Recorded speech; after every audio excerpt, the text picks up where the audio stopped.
নামাজ হইল না রে তোর, নামাজের নিলি না খবর। মসজিদে আযান দিলে সবার আগে যাও, মসজিদ থেকে বাইরে এসে সুদের টাকা খাও, নামাজ হইল না রে তোর। কি নাম বাবা, কি নাম? সাবিলুল ইসলাম। আব্বা মায়ের জন্য 500 করে 1000। নারে তাকবীর। আপাজি আমার তাকবীরের আওয়াজটা জোর হবে। নারে রিসালাত, আরো জোরে নারে রিসালাত। আওয়াজ কিন্তু এর সুন্নিদের আওয়াজ এমন হয় না, খুব বুলেট আওয়াজ। নারে তাকবীর, আল্লাহু আকবার। আছে আওয়াজ, সুন্নিরা দুর্বল বা নবীর আশিক দুর্বল হলে তো চলবে কেমন?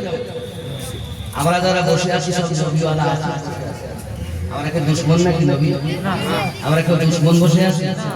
আমরা প্রত্যেকে কম ও বেশি রাসূলকে প্রেম করি।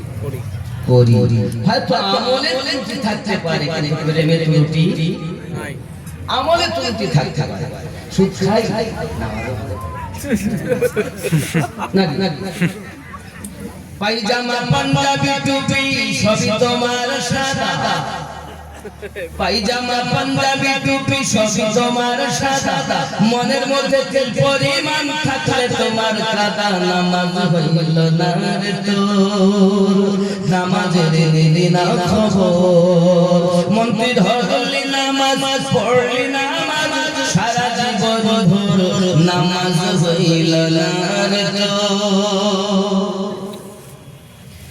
ধর্ম জানো চুরি তোমার পেশা।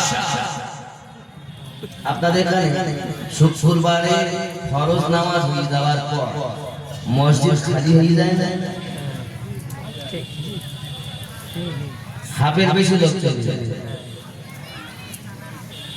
এরা জীবনে পড়ে কিনা আমি জানি। নামাজ তুমি ধর্ম জানো চুরি তোমার পেশা, ওই নামাজ তোমার কবুল হবে কেমনে করলে আশা। নামাজ হইল না রে তোর, নামাজের নিলি না খবর। এ নামাজের ভিতরে তোমার মশায় কামড় দিলে, মশা স্বামী আগে মারো, রুকু সিজদা ফেলে, নামাজ হইল না রে তোর, নামাজের নিলি না খবর। মন্ত্রী ধরলি নামাজ, পড়লি নামাজ, সারা জীবন ভোর, নামাজ হইল না রে তোর।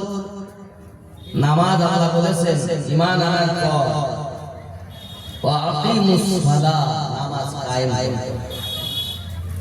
দ্বিতীয় নাম্বার ঈমানের শর্ত নামাজ কায়েম করো। কায়েম মানে কি?